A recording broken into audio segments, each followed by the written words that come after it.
The studio was buzzing with anticipation. The crowd murmured as they waited for the next question. The atmosphere was thick with political tension, the kind that had become all too familiar whenever Donald Trump stepped onto a stage. Whether you loved him or hated him, one thing was certain: he knew how to command attention. The moderator nodded toward the audience, signaling the next question. A single mother, a frail-looking woman in her early 30s, slowly stood up. She clutched the microphone with both hands, her knuckles turning white. She inhaled sharply as if she was about to step into a battlefield. Trump leaned forward slightly, his expression unreadable, but sharp. Something about her body language caught his attention. The woman took another breath, but no words came out. The crowd shifted uncomfortably. She swallowed hard, then tried again, her voice barely a whisper. "Mr. President." Then suddenly she froze. Her hands trembled. The microphone shook. Her breathing became rapid and uneven. Her eyes darted around, as if searching for an escape. The energy in the room shifted. The moderator, sensing the awkwardness, was about to intervene. But before he could, Trump raised a hand. Without a trace of impatience or irritation, Trump tilted his head and said in a calm, measured voice, "You have a very beautiful voice, by the way." The woman blinked, caught off guard. The entire room paused. The murmurs from the crowd stopped. The moderator, mid-motion, hesitated. The camera zoomed in on Trump's face, showing not the usual bombastic businessman, not the roaring rally leader, but a man who, at this moment, had chosen to defuse a tense situation with an unexpected compliment. The woman let out a shaky exhale. A nervous laugh escaped her lips. Trump leaned slightly toward the microphone, his voice softer than usual. "Hey, don't panic. I'm right here with you." It was a moment that no one had anticipated. Even the usual suspects, the journalists seated in the front rows, the ones who lived for moments where they could catch Trump off guard, were stunned into silence. Trump, the man painted as a ruthless, no-nonsense leader, was now acting as a reassuring figure. But was it genuine? Or was this another strategic move? The woman, still visibly shaken but now at least able to speak, finally managed to push through her nerves. She cleared her throat, though her voice still quivered. "Last year, I broke my neck." The audience gasped. "I tried applying for assistance, but I was denied because I didn't make less than $700 a month." Trump's expression remained unreadable, but his eyes narrowed slightly. The woman continued, her voice growing stronger, her fear slowly being replaced with frustration. "I couldn't afford daycare. I had to go through physical therapy. I still have issues today. And I just want to know." She inhaled sharply, her voice tinged with desperation. "What realistic changes do you think can actually help parents like me?" And then, a silence. The kind of silence that hangs in the air before something big happens. Trump sat back slightly. He tapped a finger against the table, his trademark move when he was deep in thought. He glanced toward the journalists, then back at the woman. Then he smirked, and that was the moment, the exact moment, that everyone knew something was coming. The silence lingered, thick and heavy. The woman's words had hit the air like a thunderclap, and for a brief moment, it felt as if the entire room was holding its breath, waiting.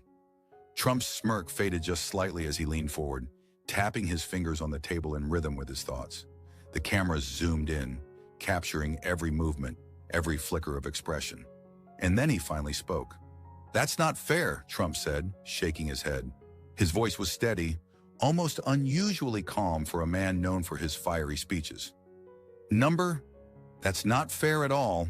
The woman nodded quickly, as if desperate for someone to finally acknowledge her struggle. Trump continued, his gaze locked onto hers. "You never heard of Ivanka, right?" A ripple of confusion swept through the audience. The woman blinked. What?" Trump leaned back, exhaling sharply as he waved a hand in the air. "My daughter, Ivanka, she drove me crazy over this." He smirked again, shaking his head as if recalling a personal battle. "You see, we had the simplest, most beautiful tax plan in the history of this country. We gave the biggest tax cuts, bigger than Reagan's, okay? Bigger. And then Ivanka comes to me and she says, 'Dad, we need child tax credits for working moms.' And I said, 'Ivanka, we're cutting taxes. That's already helping.'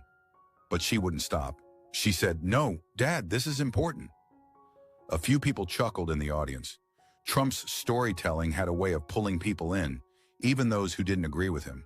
He turned back to the woman. "So, what happened? I listened to her. And guess what?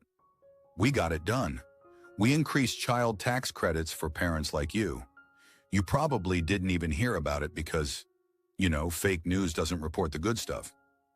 The woman hesitated. "But that's not enough," she said, her voice steadying. "It's still hard. Everything is more expensive now. Childcare, food, rent. People like me are still drowning." Trump nodded. "I get it. Look, inflation is out of control. And you know why?" He pointed a finger toward the journalists sitting in the front row. "Because these people," he gestured toward the press, "won't tell you who's actually responsible. The current administration? They're printing money like it's monopoly cash. They're spending like drunken sailors. And who suffers? People like you." A few people in the crowd clapped. Others murmured. The woman's lips parted as if she wanted to push back, but she didn't. Trump's voice grew stronger. "When I was in office, we kept costs down. Energy was cheap. Gas was cheap. Groceries? You weren't paying what you're paying now. And do you know why?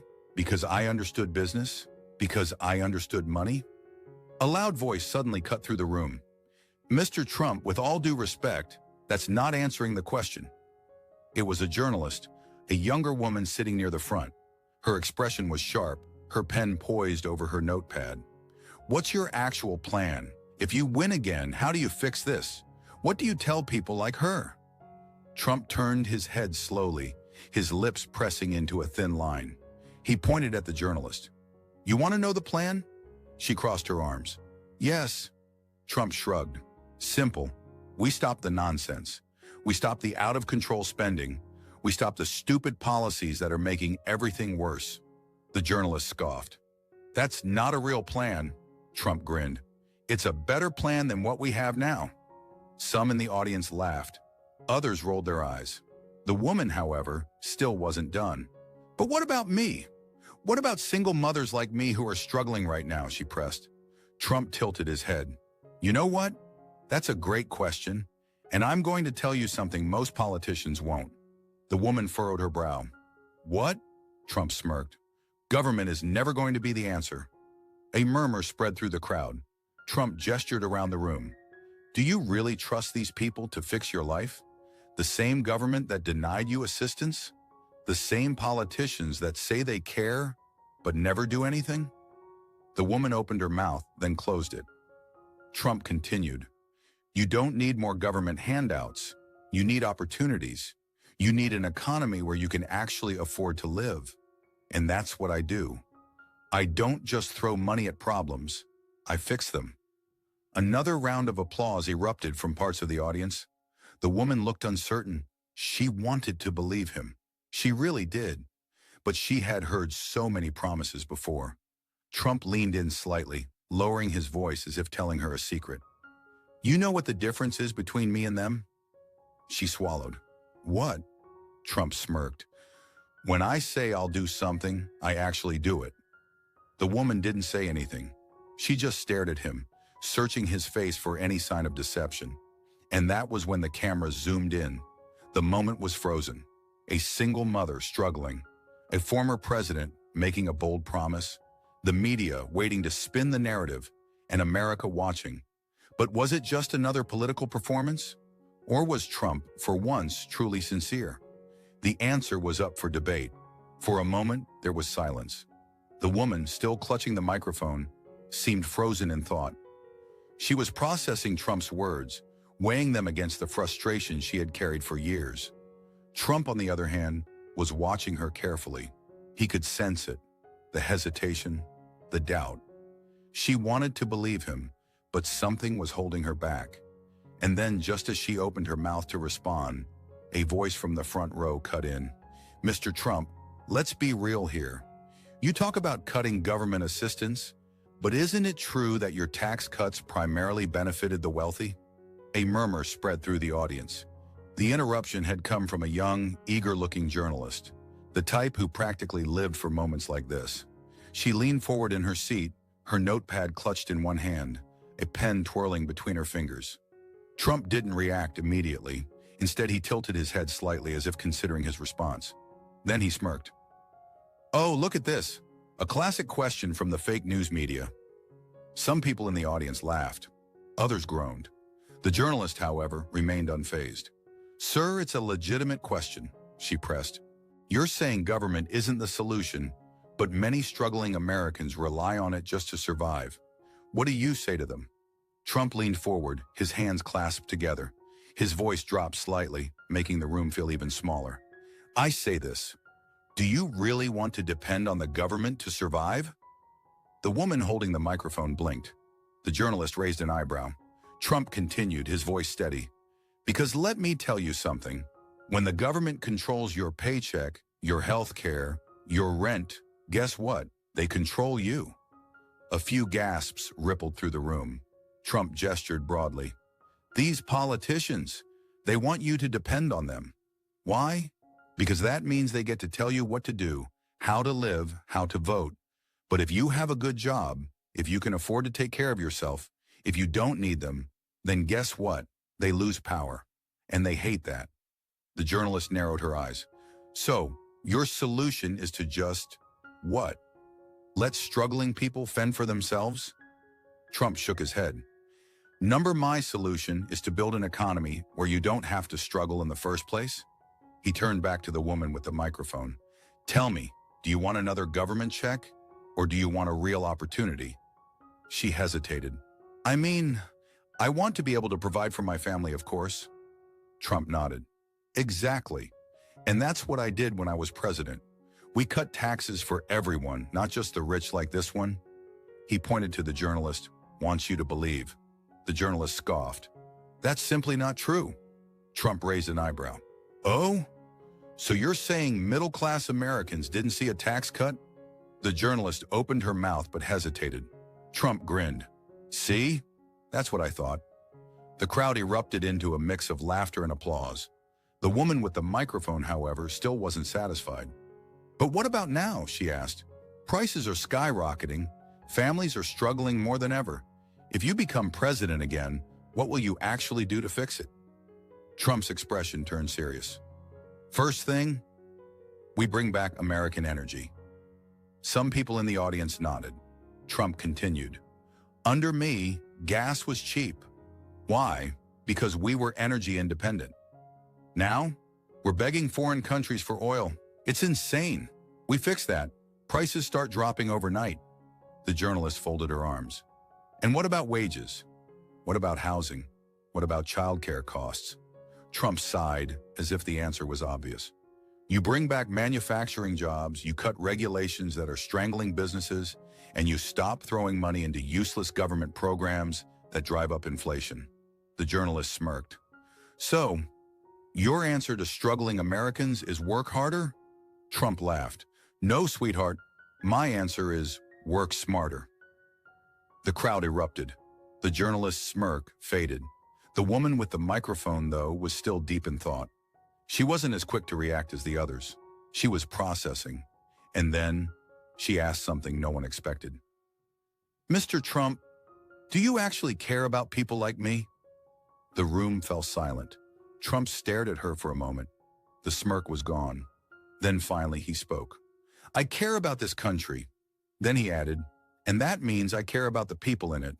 But let me tell you something. Caring isn't about throwing money at a problem and hoping it goes away. It's about fixing the system so people like you don't have to beg for help in the first place." The woman nodded slowly. The journalist opened her mouth to interject. But before she could, Trump raised a hand. No, enough talking. Let's do something better. Let's ask the people." He turned to the audience. "Who here would rather have more government checks, and who here would rather have lower prices, lower taxes, and more opportunities?" A wave of applause erupted at the second option. The journalist looked irritated. The woman with the microphone looked uncertain. And Trump? Trump just grinned, because he knew this debate wasn't over. In fact, it had only just begun. The tension in the room had shifted. The audience wasn't just watching anymore. They were invested. Trump had managed to do what he did best: take a moment of uncertainty, flip the narrative, and make it his own. But the woman with the microphone still hadn't gotten the exact answer she was looking for, and neither had the press. The young journalist who had challenged Trump earlier wasn't done yet. She straightened in her seat, her pen tapping impatiently against her notepad. "Mr. Trump," she said, her voice sharp, "you keep talking about cutting taxes and deregulating businesses, but that doesn't directly help people like her, single parents, struggling families. How does giving billionaires a break on taxes help a mother who can't afford daycare?" Trump exhaled through his nose. "Here we go again." He adjusted his tie, looked directly at the journalist, and then turned back to the woman. "You know what I love about people like her?" Trump asked, gesturing toward the journalist with a casual flick of his hand. The journalist frowned. "Excuse me?" Trump ignored her. "They love throwing around words like billionaires and tax cuts as if they're dirty things. But let me ask you this. Who do you think creates the jobs in this country?" The woman hesitated. "Who do you think pays people so they can afford to live?" Trump pressed. The woman opened her mouth, but Trump cut in before she could answer. "It's businesses, it's companies, it's entrepreneurs." He tapped the table in front of him for emphasis. "If we overtax the people who actually create jobs, what do you think happens?" The journalist crossed her arms. "They can still afford it." Trump chuckled. "Oh, sure. And what do you think they'll do when costs go up? They pass it down to the workers, to the customers, to you." The woman seemed to be considering this. "Look," Trump continued, "if you make it easier for businesses to grow, they hire more people, they pay better wages, they expand. And that means parents like you," he pointed at the woman, "can actually choose where to work instead of just taking whatever job you can get." A small ripple of agreement could be heard in the audience. But the journalist wasn't backing down. "That sounds nice in theory," she shot back, "but wages have not kept up with inflation. People are working harder than ever and still falling behind. Shouldn't the government step in to balance the scales?" Trump tilted his head. "And how's that working out so far?" Trump leaned forward, resting his elbows on the table. "Let me tell you something," he said, lowering his voice slightly. "I've built businesses. I've seen how economies actually work. And the reality is, when the government gets involved in things it doesn't understand, it always makes things worse." The journalist scoffed. "That's a broad statement." Trump smirked. "Oh yeah? Let's talk specifics. Let's talk about inflation." He pointed at the woman again. "You said you can't afford daycare, right? Prices are insane?" She nodded. "Do you know why that is?" She hesitated. "Because costs are going up everywhere?" Trump nodded. "Exactly. And do you know why that is?" She frowned, thinking Trump didn't wait. "Because your government printed trillions of dollars in the last few years. More money flooding the economy makes everything more expensive. That's economics 101. They threw out cash like it was candy, and now you're paying the price." The journalist jumped in. "But that was during the pandemic. People needed that assistance." Trump shrugged. "Yeah, and now they need affordable living costs. But instead, they got skyrocketing inflation. That's what happens when the government tries to fix things. It just creates new problems." The woman pursed her lips. She wasn't entirely convinced, but something about Trump's words made sense. Trump saw it. He had her thinking. "Now let me ask you something," he said, his tone shifting slightly. "Do you want another government check that barely covers the increase in prices, or do you want prices to actually go down?" The woman blinked. "I want prices to go down." Trump smiled. "Exactly." The journalist exhaled sharply, clearly frustrated. "That's an oversimplification of a complex economic issue." Trump spread his hands. "Everything's complicated when you're a politician. But when you're a businessman, the answer's simple. Make America work again. Make America produce again. Make America strong again." A roar of approval erupted from parts of the audience. The journalist, now visibly irritated, raised a hand. "Mr. Trump, you keep talking about bringing jobs back, but what about people who can't just go get a job? What about disabled people, the elderly, the ones who need government assistance?" Trump didn't hesitate. "We take care of them. We always have. But the problem is, we've been expanding dependency beyond those who actually need it. The journalist scoffed. So your plan is to cut programs and just hope the economy fixes itself? Trump shook his head. My plan is to create so much opportunity that fewer people need those programs in the first place. The woman with the microphone was quiet now, her mind racing. Trump turned back to her. Look, I know you've had a tough time, and I get it. You don't trust politicians, you shouldn't. But I'm not a politician, I'm a businessman. And if there's one thing I know how to do, he smirked, it's how to turn things around. Another wave of applause. The journalist sat back, her expression unreadable. The woman finally spoke. I just want things to be easier. Trump nodded. And that's why I'm here. For the first time, she gave him a small, hesitant smile. The camera zoomed in on her face, on her uncertainty, her hope, her lingering skepticism. And just like that, the debate had shifted. The energy in the room had shifted. The woman, once trembling with nerves, now looked at Trump with something different in her eyes. Maybe it was curiosity, maybe it was doubt, or maybe, just maybe, it was hope. Trump, sensing the moment, leaned back in his chair. He had said his piece. Now it was time to see if she had heard him. The journalist, still gripping her notepad, was less convinced. She had challenged him at every turn, but Trump had met her fire with fire. Still, she had one more card to play. She cleared her throat and sat up straight. Mr. Trump, she said, her tone measured, let's strip away the politics for a second. Trump raised an eyebrow. That'll be a first. A few chuckles rippled through the audience. The journalist didn't smile. You've spoken a lot about policies, about tax cuts, about businesses, but I want to know something simpler. Trump nodded. Go on. She turned to the woman with the microphone. Ma'am, do you feel like you got a real answer tonight? The woman hesitated. The room seemed to shrink around her. She looked down at the microphone in her hands, then up at Trump. He met her gaze without flinching. Finally, she spoke. I think I got an answer, but I don't know if I believe it yet. A murmur spread through the crowd. Trump smiled slightly. That's fair. She swallowed, gathering her thoughts. I've struggled for so long.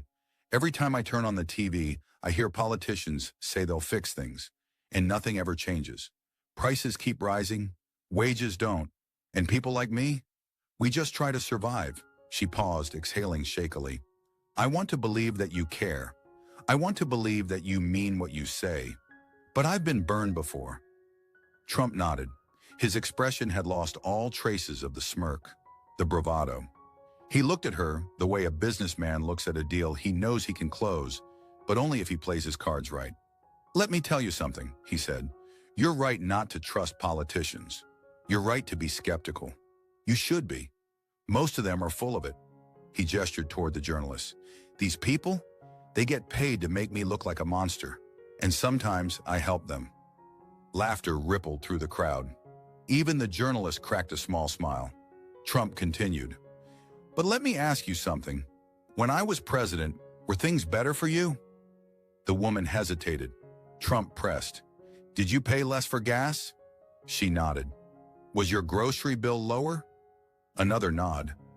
Did you feel like you had more opportunities? She bit her lip. Then slowly she nodded.